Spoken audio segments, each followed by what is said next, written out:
When I was younger, my dad would say to me, find a man who will love God more than he will ever love you. I remember as a kid being offended by this because I wanted a man who would love me and make me first in his life. How could he do that if he loved God more than he loved me? Like every young Christian girl growing up, I wanted to be the next girl who converts the bad boy. The guys I started to pursue were not God-loving men. And after a while, I'd be left heartbroken, lonely, questioning, will I ever find the one?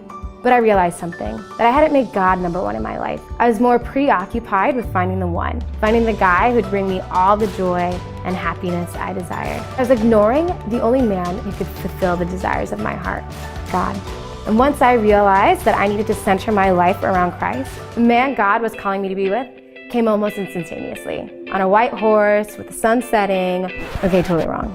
I needed to be okay with being single. I needed to recognize that so much fruit and grace comes from that season of singleness. I could not allow myself to become discouraged in the lack of men. I needed to stop comparing myself to other girls who were in holy relationships. I needed to stop feeding myself with the lies that either all holy men are already in relationships or they were discerning the priesthood. Because when I did all this, I was closer to allowing myself to settle for less than what I deserve. We can be proactive. We can pray for our future spouse. We can be sisters to our brothers in Christ. We can encourage our fellow sisters in Christ and foster authentic relationships with them. We can grow in virtue on this journey to heaven. We are the crown jewels of creation.